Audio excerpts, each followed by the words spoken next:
Good evening guys and welcome to another video. Now this one I figured we're gonna do something a little bit different, you know, it's getting a bit late. That is not reflected on the amount of light that's coming through the window, but it actually is getting a bit late. You know, I figured rather than doing another, you know, not, I don't want to say boring, but another casual gameplay if you will, how about I tell you a story? A story of my childhood, an actual story. Now really, this is gonna be Storytime with Bacon. Now, in case you figured that the title of the episode sounds like some kind of kid molestation story, don't worry, please don't click away. It's actually not, you know, it's more of what I would call a scary story. At least it was pretty scary to me when I was a kid. And so, you know, I figured we're just gonna sit down, you guys can listen, just have this, you know, as the window open wherever, whatever you're doing right now. If you're studying, this is probably not the best thing to listen to, but if you're just messing around like I do with 9% of my time, then this is perfect. So, sit down, cuddle up in your sheets, get yourself some hot chocolate. Man, I fucking wish I had hot chocolate right now, and let's get to it. So, to first start, you kind of need to put yourself into my mindset, like when this was happening. So let's go back about 8 years, I would say. You know, I was back in elementary school, and it's pretty safe to say I was not one of the popular kids, but you know, I had one or two friends every now and then.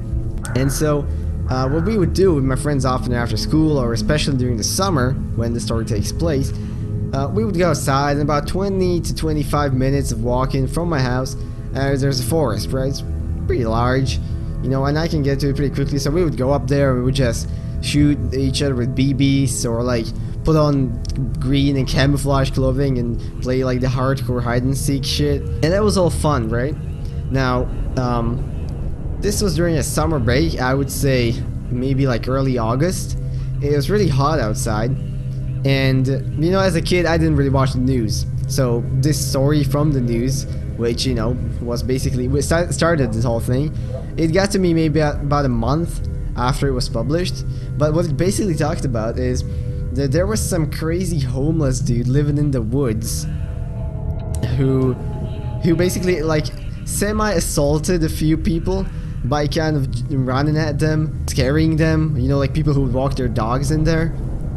And so the police like did a search, they caught the guy, they like interrogated him, but they really had nothing on him, so they had to let him go.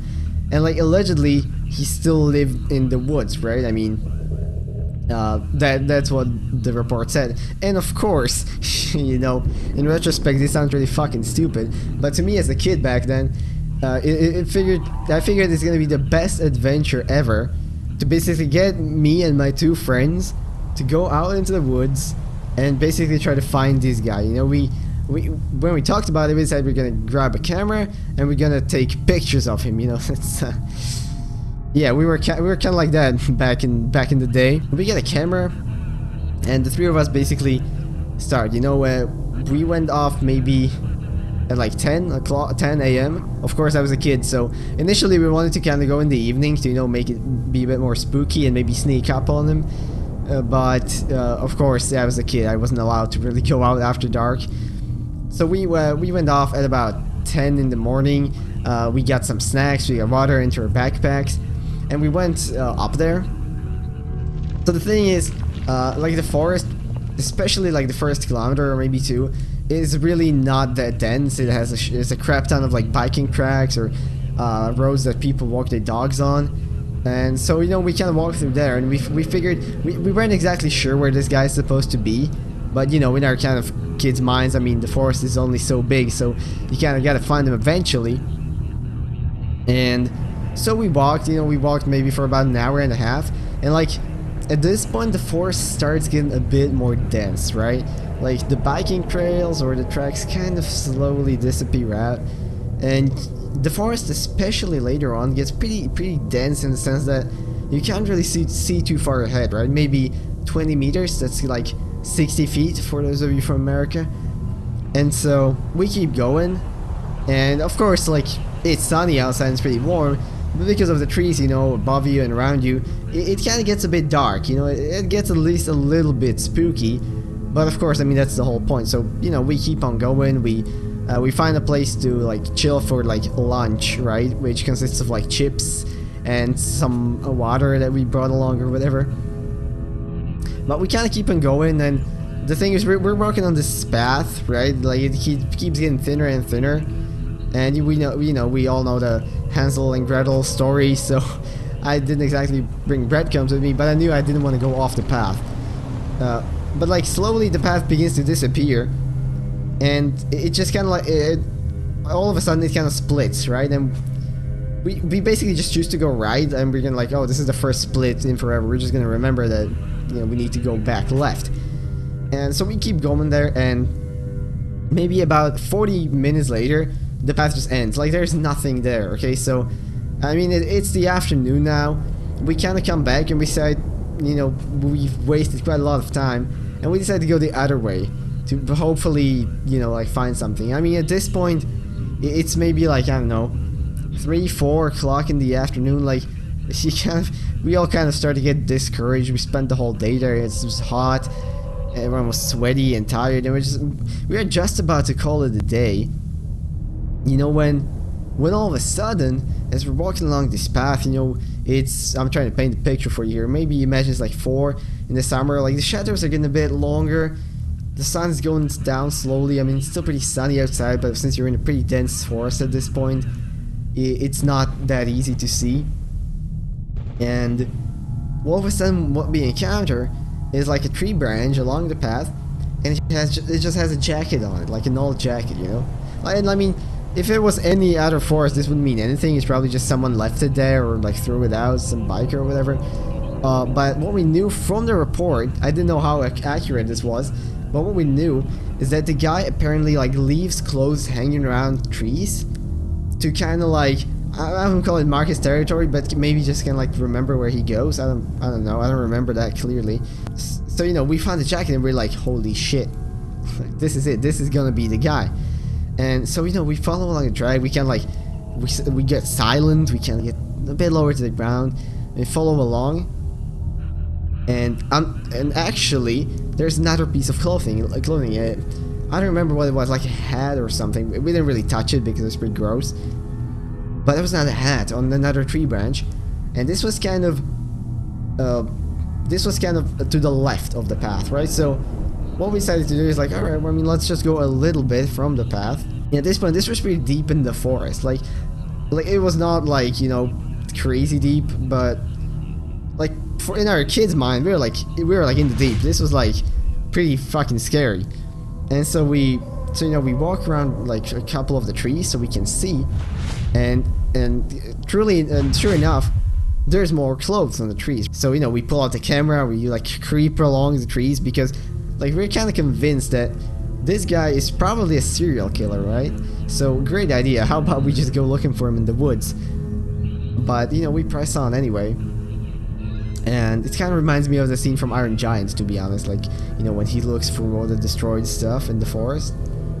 And so all of a sudden, there's a clearing, right? Like I was saying, these trees are kind of growing pretty densely.